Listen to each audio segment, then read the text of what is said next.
laser thingies. So let's look at the second part. F of x, or the function. If you were ever in algebra and you heard the symbols f and x, that is saying it's the function of x. One that plays a role when you find the area under a curve. Not only it makes the equation more sensible, but it also describes what the line or what the slope of that thingy is. Here's an example. Not only the 1 and the 4 and the integral is trying to limit the workspace, your function is trying to work on the workspace, or trap it in. Here is x squared. Right here, this u, aka a parabola, is also limiting the workspace. It's limiting this part, which makes a curve. So when you see an equation in calculus, in this formula, it is saying what the slope or what the line is to help shape the shape in the problem. So here's the line x squared, and here's the integral 1 to 4. What is the irregular shape of the area? Or what is the area? That's why it's called the area under a curve, because you're literally finding the area under the function that makes the curve. The last part we're going to look at is the dx, or the derivative. It will make more sense to actually solve the problem and learn it as we go. Because if I explain it right now, it could be very frustrating to shout it out, and it also could be very, very confusing. So let's actually start with the problem. So we have the integral of 1 to 4 limited.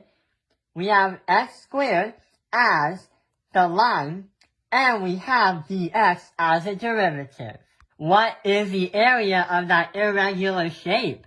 The first thing we need to do is the 1 and the 4 come at the last step with the integral. What we need to worry about is the x squared, since that is the line with the function, or as if. We have to do and merge it in with the derivative. But wait, do you remember the last episodes where we did the derivatives?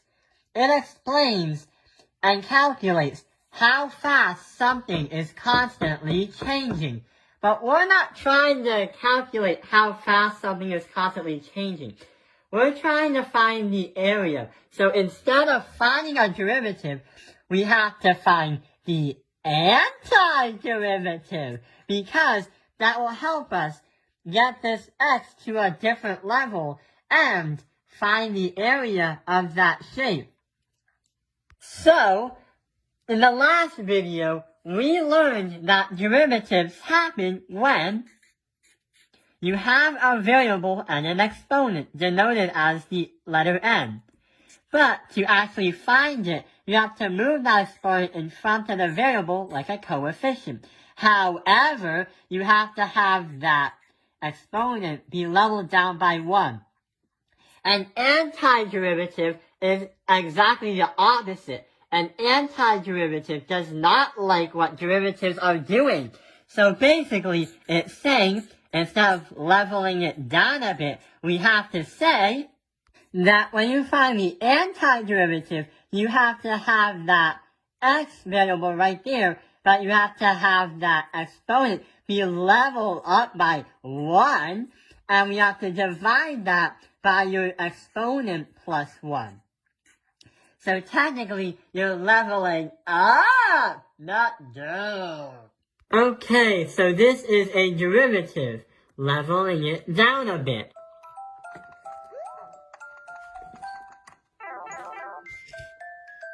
And this is the antiderivative, because it means to level up the place.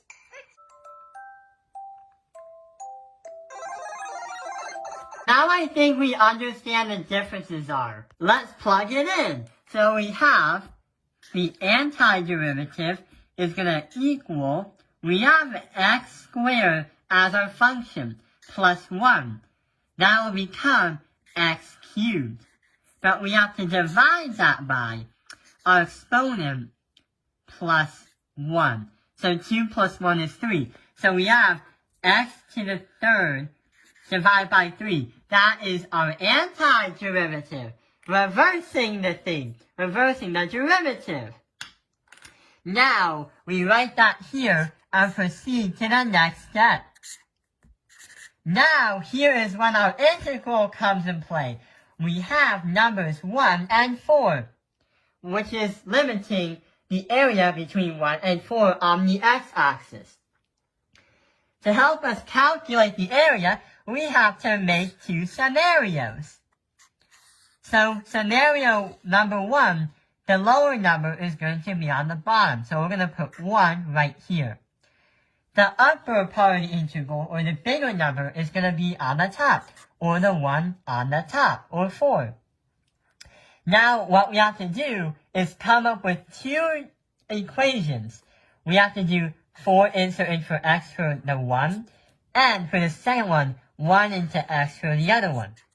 So we have 4 cubed, or 4 to the third, divided by 3.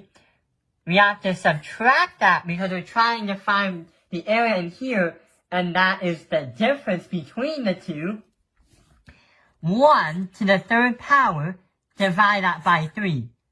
And we have our last step to work on. Now, all we gotta do is simplify, and we get the area and our answer to our shape. So we get to shape the shape.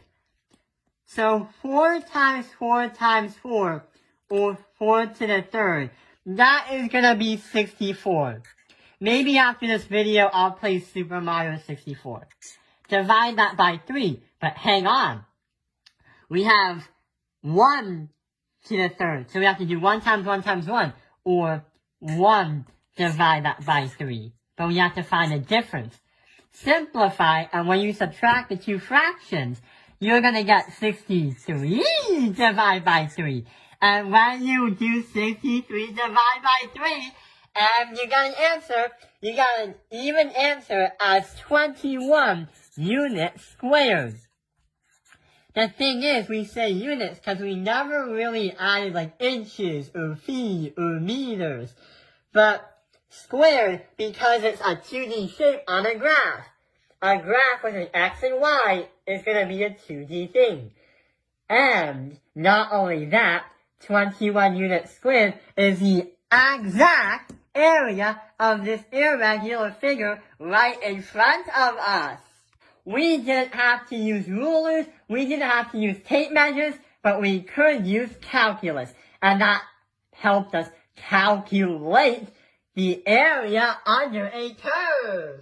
I hope this video has helped you understand how to calculate the area under a curve.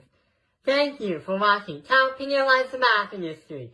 Like and subscribe. And for the next video, we're gonna do another scenario, but instead of having an x squared, we're gonna add a coefficient of a different number. So 3x squared, because there's one thing that's a bit different. Like and subscribe!